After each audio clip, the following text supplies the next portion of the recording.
You've got to be kidding me. Having a baby with the guy you broke up with. Is it because you can't get over me? Are you hoping that by having a child, you'll somehow keep me in your life? That's absurd. Looking back, breaking up was absolutely the right decision. If I'd stayed with that daydreamer, I wouldn't have the happiness I have now. Today, I want to reflect on my unforgettable past and the drama of its reversal. My name is Amy. I'm a 53-year-old housewife who finds joy in leisurely housework while watching the morning news. When I was 38, I was living peacefully with my husband, Keith. But around that time, a subtle unease began to settle in our home. Keith started responding to me with indifference, almost dismissively. When I tried to continue a conversation, he would cut me off, saying he was too busy. It felt like I was being ignored and treated harshly. He hadn't always been like this. He used to be a chatterbox, always trying to make me laugh with his jokes. This sudden change was so abrupt that I wondered if I had done something wrong, but nothing came to mind. One day, I noticed a faint lipstick mark on the back of a shirt Keith had put in the laundry. He had come home late that day, claiming he had to work overtime. I couldn't imagine anyone at his all-male workplace leaning against him with lipstick on. Could it be a woman? Naturally, I suspected infidelity, but a single lipstick stain was hard to prove. He could easily make up an excuse like bumping into someone. I decided I needed more evidence and started paying closer attention to Keith's behavior. Ironically, my increased vigilance led to a mountain of proof. For instance, Keith would always get up to use the bathroom around 2 a.m. when I was asleep. I had never doubted him before, but it seemed he was making calls to a woman during those bathroom visits. There were also traces of what looked like lipstick on his handkerchief and some suspicious stains on his suits. The clincher was when I borrowed Keith's car after a long time and found a tinted lip balm. If Keith had been using tinted lip balm, that would be one thing, but this seemed like irrefutable evidence. It was our 10th wedding anniversary. The frustration of having my husband stolen by another woman, the loneliness of not wanting to be alone, and the rekindled love I felt for Keith left me wondering, is it really impossible to make amends? Is there no way to revive something once it's cooled off? When I found out about the pregnancy, I thought, is this a gift from God? We didn't have any children, and perhaps the monotony of our relationship contributed to Keith's infidelity. Maybe this pregnancy could change things. With that hope in my heart, I clung to the possibility that it might somehow fix everything. When I told my husband about my pregnancy, his response was shocking. "Give me a break," he said dismissively. "That's just troublesome. Let's break up." I couldn't believe my ears. Looking back, I suppose I was naive to think he might come back to me. It's rare for a man who's been unfaithful to return. Life doesn't always work out like a TV show or a movie. Back then, I believed in our love and thought that surely we could reconcile. "How could you say something like that?" I cried. "It's your baby." His response was cold. "Even a child would be better off without a father like me. You've realized that, haven't you?" Seeing him smirk, my heart sank. I had been pretending not to know about his affair, hoping that once the baby arrived, things would go back to normal. But now it felt like I'd been pushed off a cliff.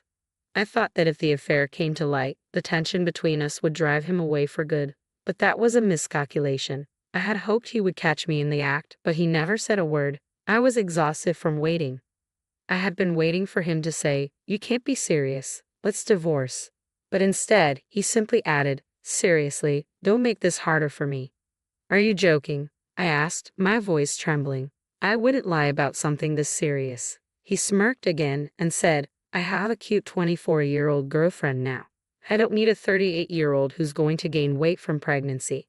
He then added with a cruel laugh, "If your figure goes pear-shaped, you're out." I couldn't muster a single laugh. "Just take this," he said, handing me the divorce papers. "I'll pay alimony or whatever. Just sign quickly." For 3 days, I cried continuously, unable to stop. Eventually, when he stopped coming home altogether, I signed the divorce papers. 5 years have passed since then. The fear of growing older and being alone was daunting, but fortunately, I found solace in remarrying my old friend Troy, who had also been through a divorce. Together, we've been living modestly but happily with our child. Troy's ex-wife had also cheated on him, and like me, he was a survivor of a painful divorce. Our shared experiences have made living together comfortable and understanding. Every year on our anniversary, Hura reserves a table at a fancy restaurant and gives me thoughtful gifts for my birthday. I feel truly cherished. With these thoughts in mind, we celebrated our wedding anniversary again this year at our usual upscale restaurant. As we were enjoying our meal, I heard a voice that made my stomach churn. "Wow, it's Amy," said my ex-husband, who had just emerged from the restroom. I couldn't hide my disgust. The unexpected encounter with my ex-husband was a tragedy. "What are you doing here?" I asked, barely masking my irritation. "Just a business dinner," he replied with a bored look. "Not like you." He glanced over at me, then at our child, and sneered. "You had that kid with the guy you broke up with. That's disgusting." He reached out and grabbed our child's hand, scrutinizing him with a cruel smirk. "Seriously, you've got to be kidding. Having a kid with the guy you left. Is this your way of clinging to me? Did you think having a child would somehow make it harder for you to cut ties with me?" His grin widened as he spun the child around, clearly enjoying the distress he was causing. Our child's face contorted in fear and he began to cry. "Papa, Mama, help. I'm being taken by a stranger." "Stay there," my ex said coldly. "I'm your papa. Your mom is right there. You're just as stupid as she is." The sight of him, relishing in the pain he was causing, was a painful reminder of the past I thought I had moved beyond. Just as he finished speaking, a man over 6 feet tall appeared behind him and grabbed my ex's arm firmly. "That child is mine," the tall man said, his voice steady and authoritative. I couldn't help but chuckle at my ex's surprised expression. "Oh, this guy's Amy's new husband," my ex remarked, though I didn't respond to his question. "I don't know what you were talking about," the tall man said, "but you can't make a child crying and get away with it." He glared at my ex, and a tattoo peeked out from under his sleeve. My ex's face went pale at the sight of it. "Hey, Amy, stop your husband," my ex stammered. "That woman is not my wife," the tall man replied. My ex looked stunned, glancing back and forth between me, the tall man, and the still crying child. "Wait, then who's this kid?" he asked. Before my ex could react, the tall man had secured his arms behind his back. "This man is acting suspiciously," my ex shouted. "Someone call a staff member. There's a man here harming my kid." The commotion in the restaurant drew attention.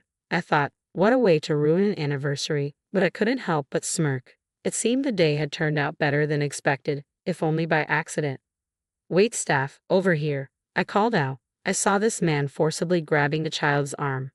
My ex's mouth fell open. "Amy, what's going on? I really don't understand." I told him I'm not his wife. That child isn't mine and certainly not yours. "But he was right behind you," my ex protested. "You were blocking the restroom entrance. The child couldn't get in because of you. He was just following his dad." "What?" My ex was flustered. "You probably enjoy making fun of people, but you really need to stop jumping to conclusions." I added, "Perhaps you should be more aware of your surroundings." "What? Shut up. I don't need to hear that from you," my ex snapped. "Of course, my valuable words probably wouldn't reach someone as suspicious as you." "I told you I'm not suspicious," the tall man replied.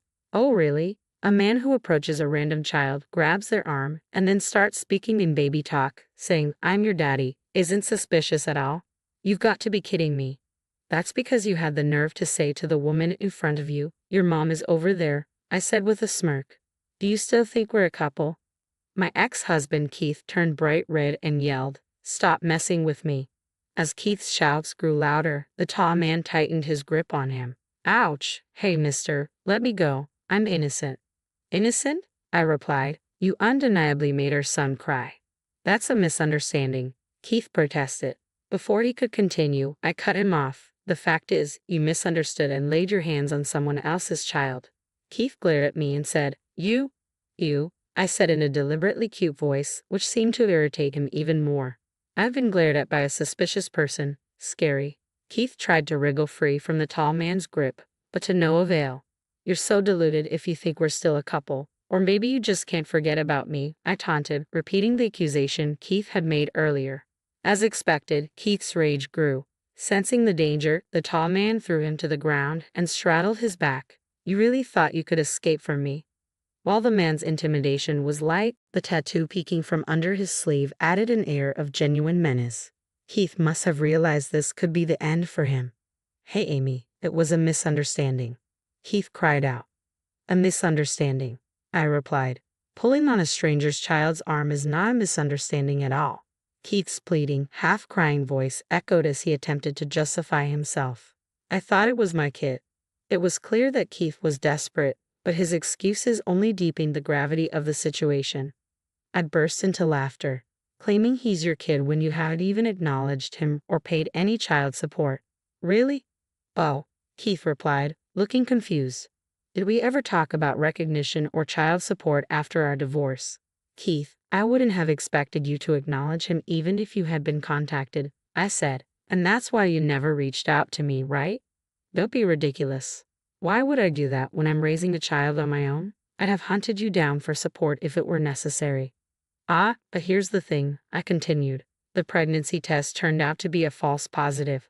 When I went to the OB/GYN, they told me I wasn't pregnant, which solidified my decision to sign the divorce papers. During those 3 days while we were discussing divorce and Keith wasn't coming home, it's true, I spent a lot of time crying. But I knew I couldn't finalize the divorce without understanding the full situation, especially with the potential for a child involved. So, I went to the OB/GYN first. Even though we weren't officially divorced yet, I wanted to sort out issues like alimony, child support, and future living expenses. I was willing to endure hardships if it would benefit my child. However, the OB/GYN found no signs of pregnancy, but instead discovered a tumor in my ovaries. While recovering from surgery for the tumor, I shared a hospital room with the mother of my current husband. I had known both his parents since childhood, as my current husband and I were old friends. When he came to visit his mom, we reunited and grew close again. At that time, I thought of my pregnancy scare as a divine sign meant to ensure things would work out with my current husband. However, it turned out to be a blessing in disguise. It led me to realize that breaking up with my ex-husband was indeed the right decision. It also gave me the chance to find someone who genuinely cares for me and led to the early detection of an illness. Even though I had one of my ovaries removed last year, I am grateful for how things turned out. I gave birth to a child with my current husband, and despite the hardships I've faced, everything has turned out to be a series of blessings for me.